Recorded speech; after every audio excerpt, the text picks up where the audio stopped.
Hello and welcome back to the channel. Today, we have an important and thought-provoking story to explore, a cautionary tale about how greed and material desire can lead us astray, even when we think we are on the path to enlightenment. This story involves a monk who, despite his spiritual training and commitment to the Buddha's teachings, was ultimately caught in the trap of greed and attachment, leading him into the cycle of birth and death. And now, you may be thinking, how could a monk, someone who has dedicated their life to the teachings of Buddha, fall into such a trap? The answer lies in understanding how deep-seated desires, often hidden beneath the surface, can overpower even the most disciplined practitioners. In today's video, we will explore the powerful lesson in this story and how we can avoid falling into the same pitfalls. As we move through the story, we'll discuss the impact of greed on the mind, the dangers of attachment, and how mindfulness and wisdom can help us stay grounded in the present moment, free from the traps of material desire.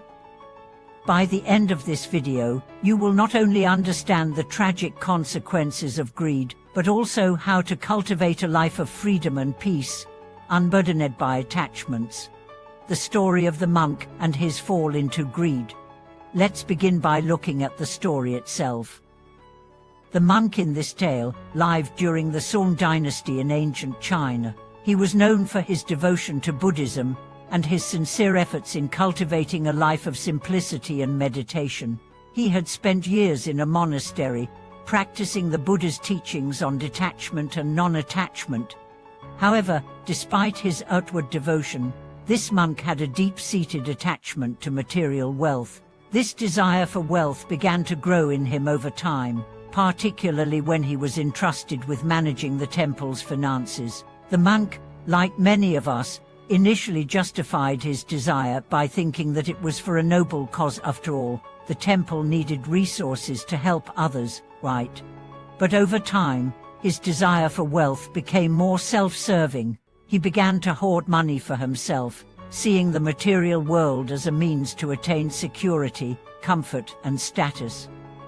His attachment to wealth grew so strong that it clouded his judgment, and his once pure mind became tainted by greed and desire. In Buddhism, we are taught that greed is one of the three poisons of the mind, alongside anger and ignorance. Greed leads us to constantly seek satisfaction in external things, but these things are always impermanent. No matter how much we acquire, it is never enough, and we are left feeling empty and dissatisfied. In the case of the monk, this greed led him into a dangerous cycle. As he became more and more consumed by his desire for wealth, he began to lose sight of his true purpose to cultivate wisdom, compassion, and detachment from material things. The more he chased after wealth, the further he drifted from the path of enlightenment. The dangers of attachment, how material desire leads to suffering. The monk's fall into greed is not unique. In fact, this story is a powerful reminder of how attachment to the material world can lead to suffering. The Buddha's teachings on attachment are central to understanding why this monk's desires led him astray. Attachment, in Buddhism, is the root cause of suffering.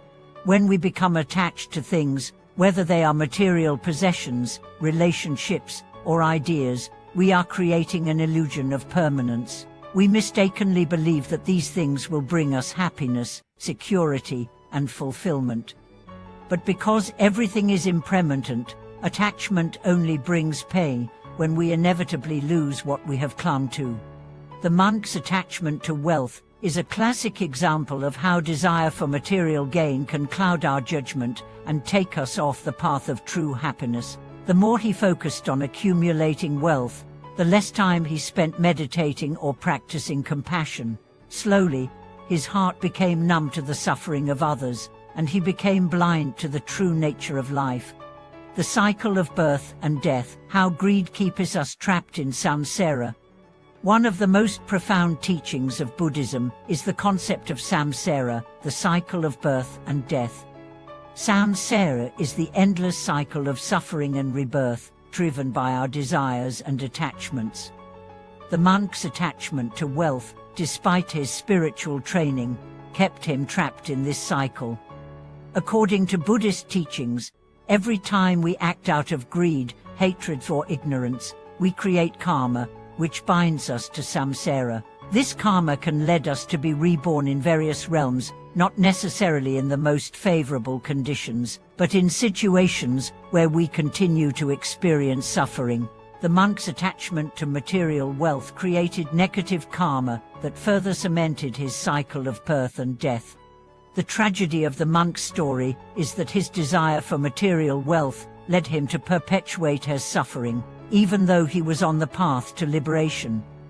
His spiritual practice, meant to free him from the cycle of samsara, was instead undermined by his attachment to the very things he sought to transcend. How to avoid the trap of greed: cultivating mindfulness and non-attachment. The monk's story serves as a powerful lesson in the dangers of attachment and greed, but it also offers valuable insight into how we can avoid falling into the same trap. How do we, in our modern lives, cultivate a sense of detachment from material desires and avoid the suffering that comes from attachment? The answer lies in developing mindfulness and non-attachment. Mindfulness. By practicing mindfulness, we begin to notice when greed and attachment arise in our minds. When we are mindful, we can observe our desires without becoming consumed by them. We can notice when we start to crave material possessions, status, or wealth, and choose not to act on these impulses. Non-attachment. Non-attachment is not about renouncing everything or living a life of extreme asceticism. It's about recognizing that true happiness does not come from external possessions, but from cultivating inner peace and wisdom. When we can enjoy the things we have, without becoming attached to them, we can experience the world fully, without being overwhelmed by desire. Generosity and compassion. One of the most powerful antidotes to greed is generosity. By practicing generosity, we shift our focus from accumulating wealth to giving it away. This practice not only helps others, but also helps us let go of our attachment to material possessions. In Buddhism, giving is seen as a direct way to transform our hearts and develop a sense of interconnectedness with all beings. Than the true path to liberation and freedom. As we conclude the story of the monk, we are reminded of the powerful teachings of the Buddha and the dangers of greed and attachment. The monk's fall into material desire is a cautionary tale that highlights how even the most well-meaning individuals can become trapped in the cycle of suffering if they are not careful with their desires. However, the good news is that we are not destined to repeat the monk's mistake. By developing mindfulness, non-attachment, and compassion, we can break free from the cycle of samsara and move toward true spiritual freedom. It's a journey that requires constant awareness and effort, but it is one that leads to lasting peace, happiness, and liberation. Thank you for watching today's video. If you found this story and the lessons it offers inspiring, I encourage you to reflect on your own life and consider how you can cultivate non-attachment and mindfulness in your daily actions. Please leave your thoughts and experiences in the comments below. Don't forget to like, subscribe, and hit the notification bell so you can continue on this journey of spiritual growth with us. Remember, it's not what we possess, but how we relate to what we have that determines our peace and freedom. See you in the next video.